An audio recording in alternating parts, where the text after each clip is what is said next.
बहुत समय पहले की बात है।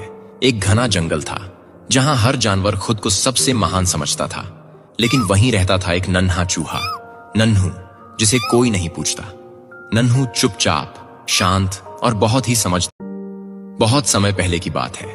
एक घना जंगल था जहां हर जानवर खुद को सबसे महान समझता था, लेकिन वहीं रहता था एक नन्हा चूहा, नन्हू, जिसे कोई नहीं पूछता।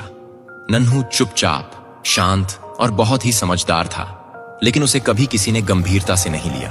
वो जब किसी की मदद की कोशिश करता तो जानवर हंसते और कहते, तू तू क्या कर पाएगा। एक दिन जंगल में हड़कंप मच गया। राजा हाथी, जंगल का सबसे बड़ा और ताकतवर प्राणी, एक गहरे दलदली गड्ढे में गिर गया।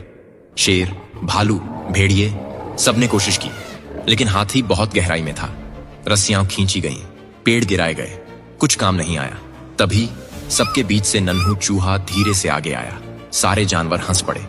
तू भी आया है हाथी को बचाने, चल जा यहां से। लेकिन नन्हू ने कुछ नहीं कहा। उसने गड्ढे की दीवार को ध्यान से देखा। वहां एक तरफ की मिट्टी थोड़ी नम और गीली थी। उसे एक पुरानी सुरंग की याद आई जो कभी उसके दादा ने बनाई थी और जो इस दिशा में जाती थी।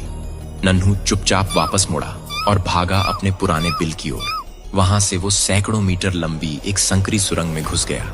अंधेरा, डर, कीड़े, लेकिन नन्हू रुका नहीं। वो जानता था कि सुरंग एक झील से सटी है और अगर वो झील की दीवार में एक छेद कर दे तो पानी उस गड्ढे में बह सकता है।